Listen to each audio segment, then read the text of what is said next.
তিনি আলোচনায় ছিলেন অনেক আগে থেকেই। যখন যেখানে দায়িত্ব পালন করেছেন সেখানেই নানা কর্মকাণ্ডের মাধ্যমে আলোচনায় এসেছেন। সর্বশেষ ঢাকা মহানগর গোয়েন্দা পুলিশের প্রধান হিসেবে দায়িত্ব পালন করতে গিয়ে ভাতের হোটেল নিয়ে আলোচনায় আসেন ডিআইজি মোহাম্মদ হারুনুর রশিদ।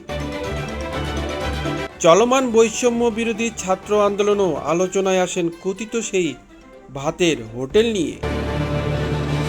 বৈষম্য বিরোধী আন্দোলনের 6 সমন্বয়ককে নিরাপত্তা দেওয়ার নামে ডিবি কার্যালয় নিয়ে আটকে রাখার বিষয়ে শুরু হয় আলোচনা সমালোচনা। বিষয়টি নিয়ে উচ্চ আদালতও ক্ষোভ প্রকাশ করেন। তার কর্মকাণ্ড নিয়ে সমালোচনা হয় খোদ প্রধানমন্ত্রীর সঙ্গে 14 দলীয় জোটের রুদ্ধদ্বার বৈঠকেও। অবশেষে তাকে ডিবির দায়িত্ব থেকে সরিয়ে দেওয়া হয়। ঢাকা মেট্রোপলিটন পুলিশের ক্রাইম অ্যান্ড অপারেশনস শাখার দায়িত্বে দেওয়া হয়েছে তাকে। পদোন্নতি পেয়ে 2022 সালের 12 জুন ডিএমপির ডিবি প্রধান হিসেবে যোগদান করেন আলোচিত পুলিশ কর্মকর্তা হারুনুর রশিদ। এ পদে ছিলেন প্রায় 2 বছর 1 মাস। এর মধ্যে অনেক সমালোচনার জন্ম দিয়েছেন তিনি। প্রশ্ন উঠেছে, ভাতকাণ্ডে কি বদলি হতে হলো হারুনকে? 2 বছর ডিবি প্রধান হিসেবে দায়িত্ব পালন করতে গিয়ে অনেক রাজনৈতিক নেতা, সেলিব্রিটি ও ছাত্র নেতাদেরকে নিজ অফিসে নিয়ে ভাত খাইয়েছেন হারুনুর রশিদ। আবার সেই ছবি সামাজিক যোগাযোগ মাধ্যমেও প্রকাশ করেছেন। এ নিয়ে ব্যাপক আলোচিত সমালোচিতও ছিলেন তিনি। অনেক রসিকতার ছলে ডিবি অফিসের সেই ডাইনিং রুমকে হারুনের ভাতের হোটেল বলেও মন্তব্য করেছেন।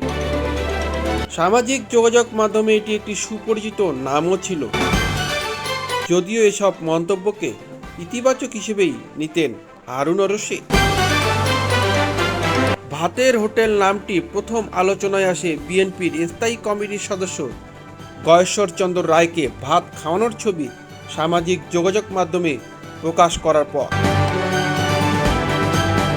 গত বছর 29 জুলাই দুপুরে রাজধানীর মিন্টো রোডের ডিবি কার্যালয়ে ডিবি প্রধান হারুনুর রশিদের সঙ্গে খাবার খান গয়েশ্বর।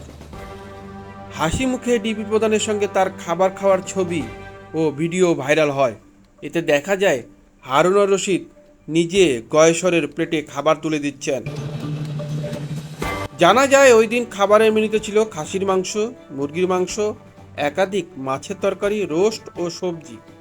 এছাড়াও আম, মাল্টা, আঙ্গুর, ড্রাগন ফলও ছিল খাবারের টেবিলে।